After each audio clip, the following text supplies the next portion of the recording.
I am giving to the committee today 3 years of Mr. Trump's personal financial statements from 2011, 2012, and 2013, which he gave to Deutsche Bank to inquire about a loan to buy the Buffalo Bills and to Forbes.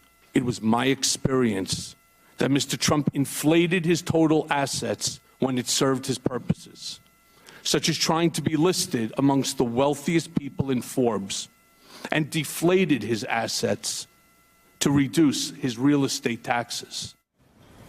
The fact that Donald Trump exaggerated his own wealth apparently did not deter Deutsche Bank from doing business with him. The Times reports today, quote, over nearly 2 decades, Deutsche Bank's leaders repeatedly saw red flags surrounding Trump. There was a disastrous bond sale, a promised loan that relied on a banker's forged signature, wild exaggerations of Mr. Trump's wealth, even a claim of an act of God. Time after time, with the support of 2 different chief executives, the bank handed money, a total of well over $2 billion, to a man whom nearly all other banks deemed untouchable.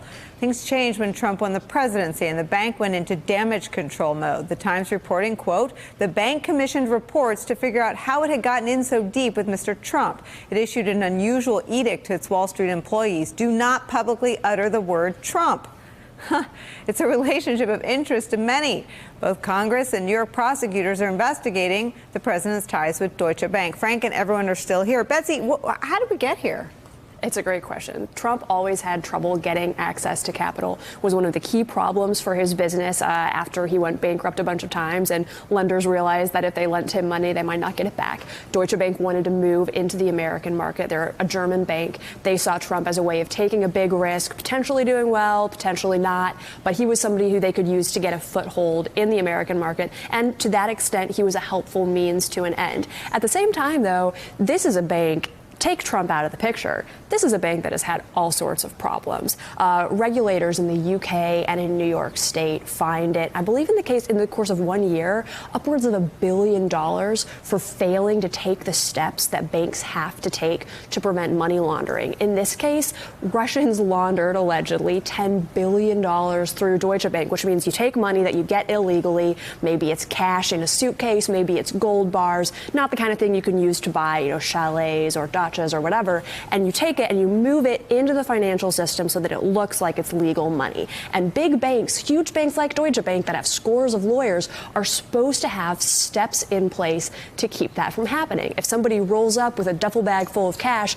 you're not supposed to say, looks good to me, enjoy putting this in your checking account. Right. But Deutsche Bank got in trouble because they didn't take those steps, and as a result, they had become one of the preferred financial services centers for Russian organized crime. So that's important context. And you don't have to take our word for it. Take Steve Bannon's word for it, Frank Figliuzzi. Steve Bannon said to Fire and Fury author that the money laundering, that Andrew Weissmann, one of Mueller's prosecutors, was a money laundering guy. You just followed the money through Paul Manafort to Jared, and that's how you bleep Donald Trump. It would seem Deutsche Bank would make it a capable partner.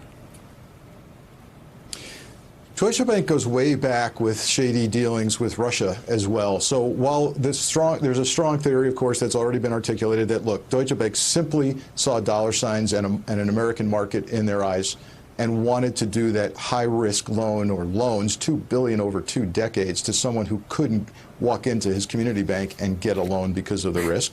So that could be it, certainly. But I'm also here to tell you that over time, Deutsche Bank has been linked to money laundering and Russian organized crime and Russian intelligence.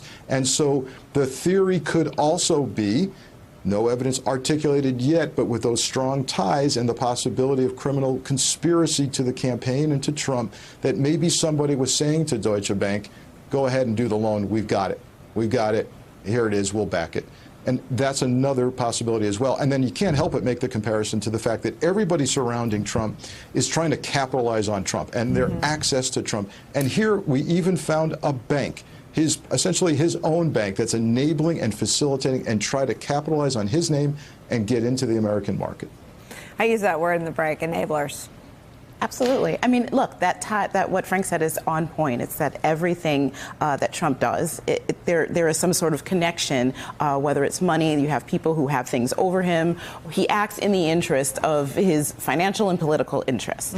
So if it's in his financial interest to do something, that's what he will likely do. So when you have a lot of open, outstanding questions, why does he coddle Russia so much? Why does he have his position on Saudi Arabia, given the atrocities that the Saudi Arabian leaders have conducted? All of these open questions, there very well could be that connection. Here we don't have a firm connection to Russia, but we don't know. But even beyond the collusion, inflating one's value, inflating one's worth to secure a loan or get insurance coverage or any of those things are felonies.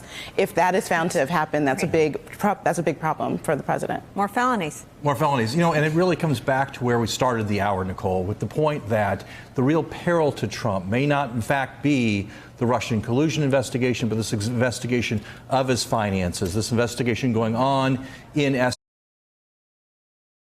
called the Mueller thing a black box. The SDNY is Pandora's box for Donald Trump.